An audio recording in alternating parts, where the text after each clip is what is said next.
बस खत्म। If you will understand the power of gratitude, you will never live in complaints anymore.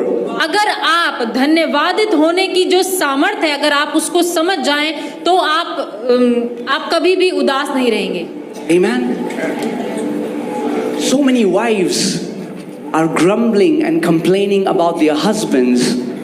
बहुत सी जो बीवियां हैं वो अपने पति के लिए इतनी शिकायतें रखती हैं, Vice versa.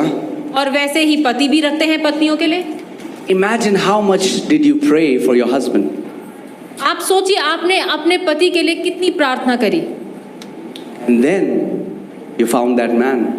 और फिर आपने उस व्यक्ति को पाया। Some people are complaining about their job. कुछ लोग हमेशा शिकायत करते रहते हैं अपनी नौकरी को लेकर।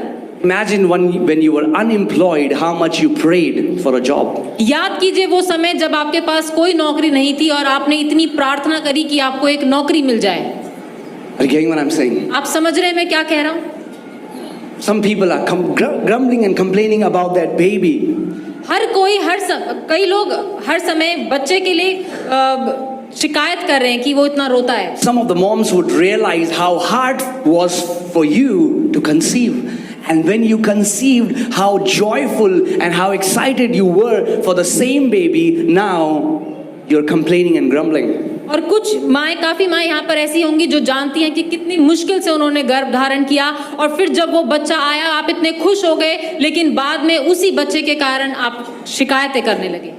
Whatever you are praying for, every blessing, if you don't guard your heart, after some time you will be complaining about the same blessing that God gave you.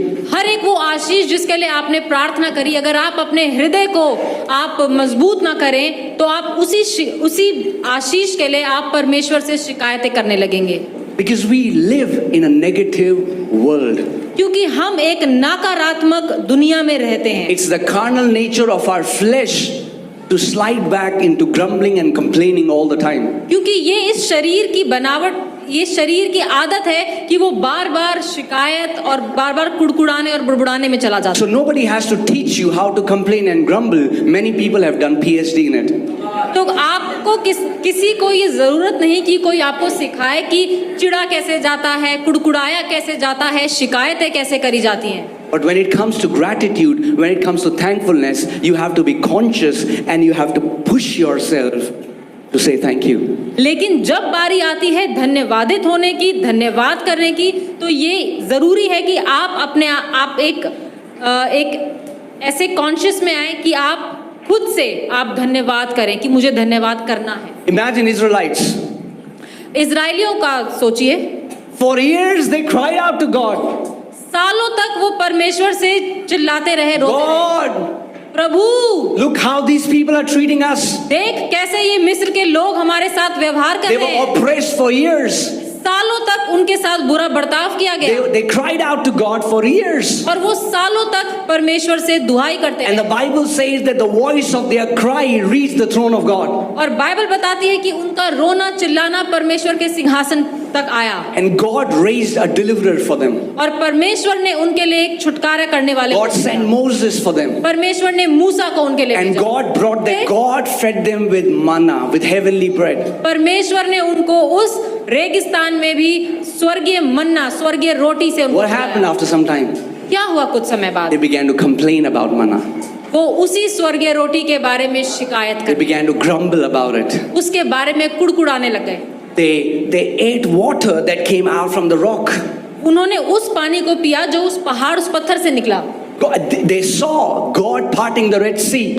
उन्होंने देखा कि कैसे परमेश्वर ने लाल समुद्र को दो भाग कर दिया। Don't think when God does something for you, then you will be thankful, because it's not about what God does, it's about the posture of your heart.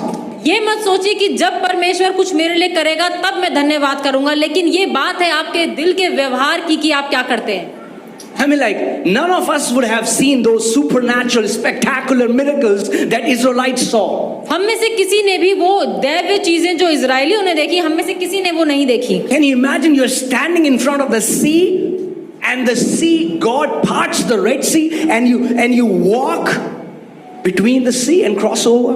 आप सोच सकते हैं इजरायली खड़े हैं समुंदर के सामने और समुंदर दो भाग हो गया और वो उस भूमि पर चल करके इजरायलियों ने उस समुंदर को पार किया। Can you imagine that there is a pillar of fire and pillar of cloud outside your tents which is guiding you, which is protecting you? You are seeing that supernatural in front of your eyes. क्या आप सोच सकते हैं इजरायलियों ने वो आग का और बादल का खंबा अपने तंबुओं के आगे वो देखते थे जो उनको उनकी सुरक्षा करता था और उन्हें बताता था कि उन्हें कब कहाँ जाना है।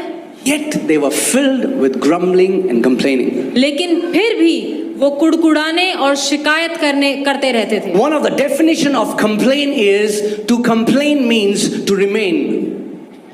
To complain means to remain. शिकायत करने का एक मतलब है कि वहीं ठहरे रहना. वहीं ठहरे रहना। The journey when God brought them out of Egypt to the land of Canaan was 11 days. How many days?